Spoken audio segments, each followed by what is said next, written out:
नमस्कार, मैं दिव्या श्रीवास्तव। आप देख रहे हैं प्रेसमेंट टाइम्स। लगातार हम अहम मुद्दे उठाते हैं। 2024 का चुनाव आने वाला है, आचार संहिता भी लगने वाली है। पसमानदा समाज की बात करी जाए तो क्या अहम मुद्दे होंगे, इस पर भी बात करेंगे और किस पार्टी से चुनाव लड़ने की बात हो रही है, इस पर भी बात करेंगे। और आपको बता दें कि लगातार अखिलेश यादव से भी बैठक का दौर है, वो भी चला है। और अगर बात करें भारतीय जनता पार्टी की, तो वहाँ पर भी कहीं ना कहीं चल रहा है। तो अगर मैं बात करूँ, आज हमारे साथ जुड़ चुके हैं पसमानदा समाज के राष्ट्रीय अध्यक्ष अनीश मंसूरी जी, इनसे बात करेंगे। सर, आप बताएंगे कि क्या अहम मुद्दे होंगे पसमानदा समाज में? देखिए, आज का प्रेस कॉन्फ्रेंस का मतलब ये है, पसमानदा मुस्लिम समाज की भागीदारी को लेकर के है। इस देश के अंदर कुल मुसलमानों का 85% आबादी पिछड़े यानी पसमानदा मुसलमानों की है, लेकिन उनकी शासन सत्ता, सरकार, पार्टी, संगठनों में भागीदारी केवल 5% है और 15% के जो ऊंचे मुसलमान हैं उनकी भागीदारी 95% है। तो ये पसमानदा के साथ ये एक तो नाइंसाफ़ी ये है कि हमको उनकी भागीदारी के अनुपात में भागीदारी नहीं मिल पा रही है, आबादी के अनुपात में।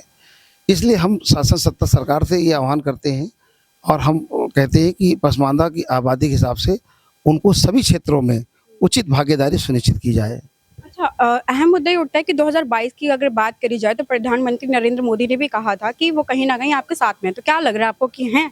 देखिए, 3 जुलाई 2022 को हैदराबाद में राष्ट्रीय कार्यकारिणी की बैठक में मोदी जी ने पसमानदा मुसलमानों पर गहरी चिंता जताई और दिल्ली में भी उन्होंने कहा कि ये वंचित समाज है, इनको पीछे करने में इनके ही भाई मुसलमानों में जो ऊंची जात के मुसलमान हैं उनके चलते ये देश की मुख्यधारा से कटे।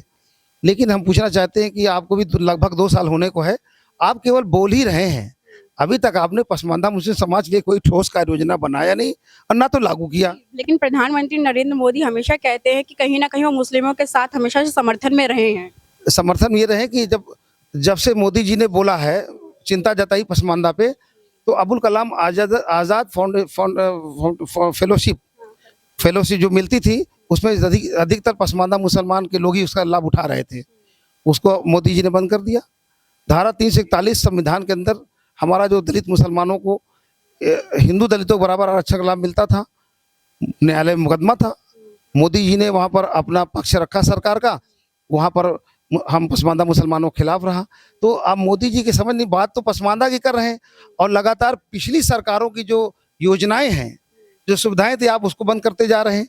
तो ये दोहरी चाल, दोहरी नीति को पसमानदा मुसलमान समझ गया है कि मोदी जी 2 साल से केवल पसमानदा का राग अलापेंगे और उनके पार्टी के अंदर जो उनके मुसलमान बैठे हुए हैं वो बिकाऊ मुसलमान हैं और वो सरकारी मुसलमान हैं, वो सरकारी भाषा बोलने वाले मुसलमान हैं और उनकी पसमानदा मुस्लिम समाज में कोई हैसियत नहीं है।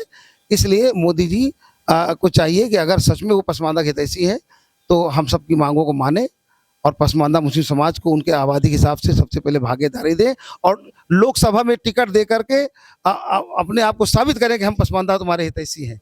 लोकसभा में टिकट देंगे तो हम समझेंगे कितने बड़े हितैषी हैं वो। मतलब टिकट भी चाहिए और फिर समर्थन भी चाहिए। वाह, क्या बात है। चलिए, आपसे बात करेंगे कि ये बताइए अहम मुद्दा क्या होगा? पसमानदा समाज जो है एक तरीके से, अब आप जैसे अखिलेश यादव हमेशा समर्थन की बात करते हैं, तो किसके समर्थन में जाएंगे? देखिए, अभी तो जो मुस्लिम पसमानदा समाज है जो अभी काम कर रहा है 14 साल से, तो राष्ट्रीय अध्यक्ष अनीस मंसूरी जी इसके जो है अगुवाई कर रहे हैं। तो अभी जो मेन मुद्दा है वो भागीदारी का है, चाहे वो भागीदारी नौकरी में हो, चाहे भागीदारी वो विधानसभा में हो, राज्यसभा में हो, लोकसभा में हो, चाहे विधान परिषद में है। तो अभी जो मेन मुद्दा है वो यही है कि जो हमारी हिस्सेदारी है उसको किस तरीके से हम लोग सुरक्षित करें, जिससे कि जब हम जो हमारी जो कानून व्यवस्था है, जो हमारा संविधान है, तो उसके तहत जो हमको एक राइट मिला है उसको इस्तेमाल करते हुए हम लोगों को जो है मदद कर सकेंगे और उनकी जो पढ़ाई लिखाई है उसमें उत्थान होगा, जिससे कि जो पिछड़ापन है जो 70 साल से, वो 2 दिन में तो दूर नहीं हो सकता। तो अभी यदि सारी पार्टियां ये मन बना लें कि उनको लोकसभा में जो हमारे पिछड़े मुसलमान हैं पसमानदा, उनको टिकट दे, तो धीमे धीमे फिर ये कुछ वर्षों में इस स्थिति सुधरेगी और फिर जो भारत की दशा है वो सिर्फ जो है अगड़े मुसलमानों से नहीं सुधर सकती। यदि एक जो है गाड़ी में 2 पहिए हैं, एक पंचर हो जाए तो गाड़ी बहुत दूर तक आगे नहीं जाएगी। तो वही हालत हम 25-85% यहाँ पे जो मुसलमान हैं वो पसमानदा है। अच्छा, आपने नौकरियों की बात कर दी, लेकिन नौकरी की हालात तो आपको ही पता है, पसमानदा मुस्लिम तो क्या, यहाँ पे तो युवाओं को भी रोजगार नहीं मिल रहा, जो पढ़ते भी हैं पेपर लीक हो जाता है, और नौकरी तो फिर दूर दूर तक दिखाई ही नहीं देती है युवाओं को। हाँ, नहीं बिल्कुल सही कह रही हैं कि यूपी में भी इतनी सारी नौकरियां निकली, लेकिन उसमें पेपर लीक हो जा रहा है या पेपर लीक करा दिया जा रहा है, ये भी एक विषय है जांच का और विषय है डिबेट का।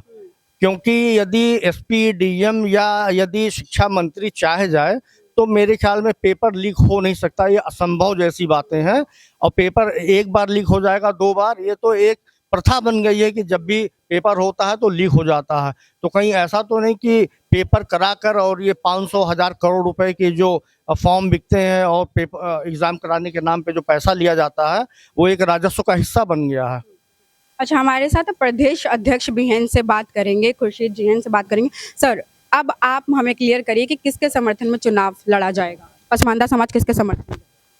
देखिए, पासमानदा मुस्लिम समाज जो हमारा संगठन है वो 16 साल पुराना है। हम लोगों से पहले किसी का रजिस्ट्रेशन नहीं था और हम लोगों के बाद तो बहुत सारे संगठन आ गए जब से मोदी जी ने नाम लिया। लेकिन हमारे राष्ट्रीय अध्यक्ष माननीय अनीस मंसूरी साहब, जो कि अखिलेश यादव जी का समर्थन करते हैं और अखिलेश यादव जी का इंडिया गठबंधन के साथ समर्थन है, तो लेकिन भारतीय जनता पार्टी भी तो कहती है कि वो समर्थन में है, फिर उनके साथ क्यों नहीं? और लगातार प्रधानमंत्री नरेंद्र मोदी ने भी ये कहा है कि वो मुस्लिमों के तो समर्थन में हमेशा से रहे हैं। इस पे क्या कहना चाहिए? देखिए, नरेंद्र मोदी जी हमारे देश के प्रधानमंत्री हैं, मैं उनका सम्मान करता हूं। और आपने देखा होगा पिछले 10 सालों में जो भी वादे हुए, जो भी योजनाएं बनी पासमानदा के लिए, अल्पसंख्यकों के लिए, उन पे कोई ठोस कार्रवाई नहीं हुई, ना ठोस कोई कदम लिया गया।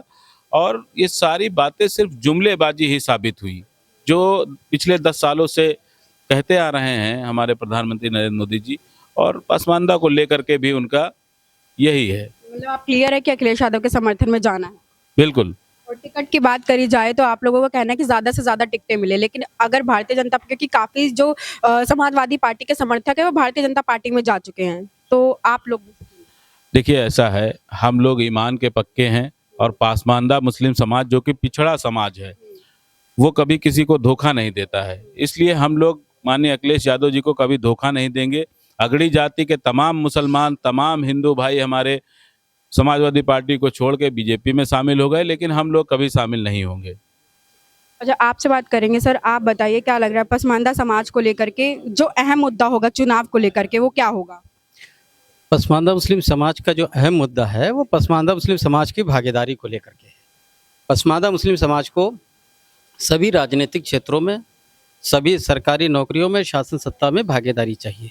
जो पार्टी पसमानदा मुसलमानों को भागीदारी की बात नहीं, भागीदारी देगी, ये आने वाला वक्त बताएगा। अभी 2-4-10 दिन में बताएगा कि कौन पार्टी पसमानदा मुसलमानों के हित में है और कौन भागीदारी देना चाहता है। अच्छा, जैसे अहम मुद्दा ही हो गया, तो अखिलेश यादव लगातार बात करते हैं। अगर बात करें भारतीय जनता पार्टी से तो प्रधानमंत्री बात करते हैं, योगी आदित्यनाथ बात करते हैं कि उनकी नज़रों में सब एक ही हैं, तो मुसलमानों के समर्थन में जाती हैं। तो आप क्या कहना चाहेंगे इस पर कि क्या उस तरीके से खरा उतर रहा है भारतीय जनता पार्टी? भारतीय जनता पार्टी का टोटल मुद्दा जुमलेबाज है, जो जुमले से हट करके अब गारंटी बन गया है। अब उनके यहाँ पहले तो हर चीज़ के 15 लाख की गारंटी, रोज़गार की 2 करोड़ हर वर्ष रोज़गार की गारंटी, राशन की गारंटी, सब सारी गारंटियाँ वो पहले वो घोषणा कर रहे थे, अब गारंटी दे रहे हैं, लेकिन धरातल पे कुछ दिखाई नहीं दे रहा है। अगर रोज़गार मिल गया होता तो आज नौजवान जिस हालात में प्राइवेट नौकरियों के लिए और जो है संविदा पे नौकरी के लिए, आउटसोर्सिंग से नौकरी के लिए लाइन लगा रहे हैं, ये कतई वहाँ न जाते। क्योंकि सब तो गवर्नमेंट का जो मौजूदा वक्त ही है, वो चाहे सेंट्रल गवर्नमेंट हो, चाहे उत्तर प्रदेश की गवर्नमेंट हो, सब तो प्राइवेटेशन कर दिया है। नौजवान जाएगा कहाँ? उसको कौन सा उनके फ्यूचर की गारंटी लेगा? मोदी जी हर चीज़ की गारंटी देते हैं, उनके फ्यूचर की गारंटी कौन लेगा? हमारे आने वाली नस्लों की गारंटी कौन लेगा? बहुत बहुत धन्यवाद। आपको बताते चले पसमानदा मुस्लिम जो समाज है, अगर हमने आज बातचीत करी है तो समाजवादी पार्टी के समर्थन में कहीं ना कहीं दिख रहा है। तमाम खबर हम आप तक लाते रहेंगे। बने रहे प्रेसमेंट टाइम्स के साथ। मैं दिव्या श्रीवास्तव, धन्यवाद।